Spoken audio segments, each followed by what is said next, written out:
Gracias, Maite. Pasamos el turno de palabra a Xavi Eucar. Buenos días a todos y a todas. Quiero empezar agradeciendo que me hayan convidado a participar en un evento tan importante para la profesión y para la disciplina de la educación social y de la pedagogía social. Quiero decir que me siento muy contento, además, en el papel que me han ubicado. Me han ubicado en el ámbito mixto, que no se sabe si es academia o si es profesión. Quiero decir que me siento cómodo porque es el lugar justamente donde una y otro se confunden, ¿no? El lugar donde la teoría y la práctica son difícilmente distinguibles la una de la otra. Yo creo que en realidad eso es lo que implica la educación social, ¿no?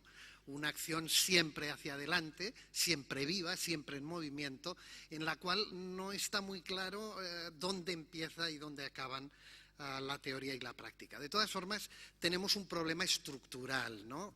O esencial. Y el problema es que vemos la realidad a partir de las herramientas que nos han dado.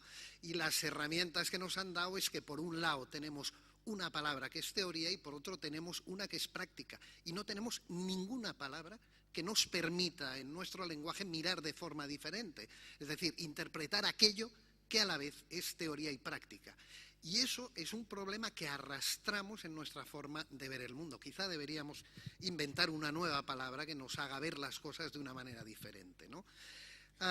Yo creo que esta es una tensión histórica en la formación y en la profesión de los educadores y las educadoras sociales. Y yo creo que este es un problema que se arrastra también en la formación. Siempre nos estamos preguntando a qué damos más peso.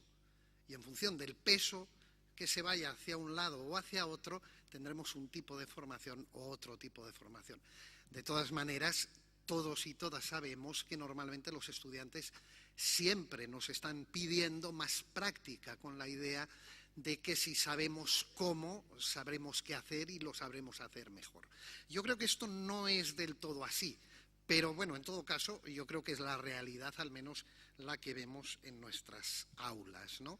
Yo, si me permite la mesa, voy a intentar reformular la pregunta, ¿no? Porque me parece que la pregunta, ¿qué ausencias significativas hay en la formación?, no acaba de recoger bien lo que creo que deberíamos preguntarnos, ¿no?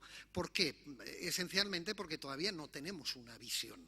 Lo decíamos al principio, es decir, los primeros graduados saldrán el año que viene.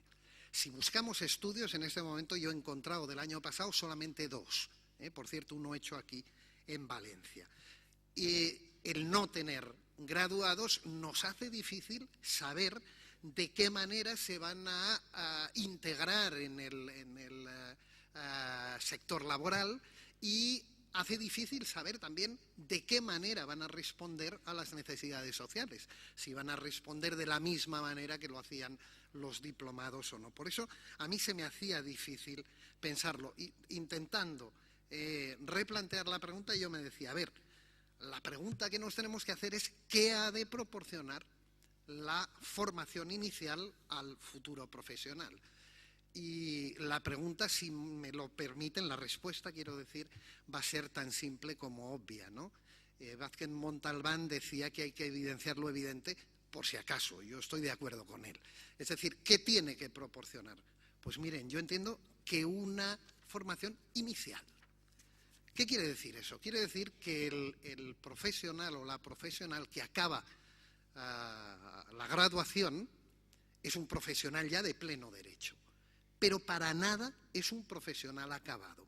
Y por lo tanto yo creo que la formación no se puede plantear si en los términos de decir la persona que acaba la carrera es un profesional acabado. ¿Por qué? Por muchas razones. Si miramos la propia configuración de nuestro ámbito, veremos que es extraordinariamente variado. Es una profesión con muchísimas ocupaciones, con ocupaciones tremendamente diferentes, lo cual es una riqueza, pero también un problema a la hora de plantear la formación. Y segundo, ¿por qué?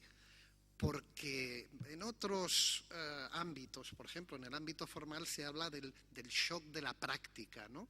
Es decir, de lo que pasa cuando el profesional se enfrenta por primera vez a la realidad. Yo creo que este profesional que acaba, lo que va a hacer va a ser enfrentarse por primera vez sin tutela, es decir, sin el acompañamiento del profesional o del profesor o profesora universitario, y asumiendo toda la responsabilidad. Obviamente estamos hablando de un shock, ¿eh?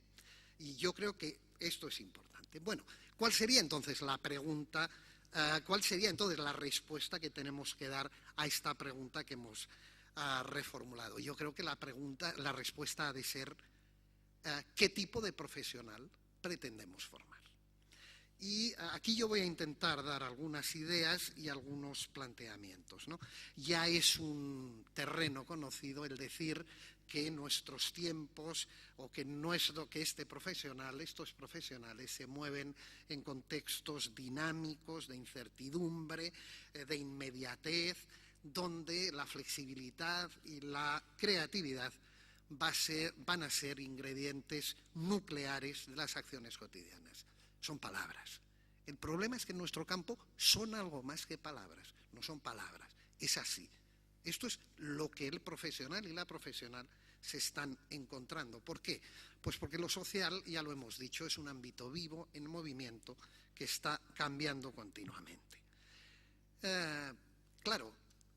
Tenemos que dar respuestas como profesionales, pero además tenemos que dar respuestas, como dirían los informáticos, en tiempo real, ya.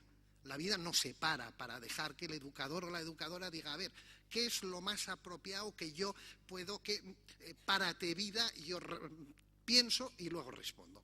No lo podemos hacer así. Y a lo largo de nuestra vida profesional nos vamos a enfrentar con estas urgencias del instante muchísimas veces. ¿Cómo vamos a responder? Con lo que tengamos en ese momento. Claro, esa es la pregunta clara. ¿Qué es lo que yo voy a tener en ese momento para responder? ¿Y cuál es la responsabilidad? ¿Qué es lo que le corresponde a la formación inicial? Esa sería la respuesta que hemos de intentar dar, ¿no? Entonces, yo me planteo que al menos nuestros currículums universitarios deberían dar tres cosas. Proveer o ayudar a emerger, sea como sea. Primero, ha de preparar a ese profesional que sale para poder empezar a actuar en el sector social. ¿Qué quiere decir eso? Algo que probablemente todos nuestros currículums nos dan, con mayor o menor acierto, pero todos nos dan conocimiento del sector y herramientas teóricas, técnicas y metodológicas para el desempeño laboral. Yo creo que estaremos de acuerdo en que esto nos lo dan todos. Segunda cosa, nos han de capacitar para analizar situaciones educativas complejas y responder a ellas de manera inmediata. Yo creo que esto es algo a lo que también deberíamos saber ya desde el principio, o por lo menos tener las herramientas básicas. En todo caso, no tengo tan claro que se tenga el mismo éxito en este segundo elemento del que se tiene en el primero. Y tercero, y quizá de los más importantes, nos tienen que enseñar y capacitar para aprender de nuestra propia práctica, además de la práctica de los otros. ¿Por qué?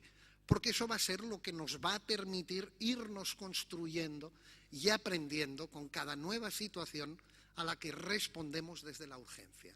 Yo creo que este es uno de los elementos claves que tienen que proporcionar nuestros currículums universitarios. Enseñar, ayudarnos a aprender de lo que nos pasa cuando estamos en la práctica. Eso nos va a generar repertorios que nos hagan ir mejorando y siendo cada vez mejores profesionales.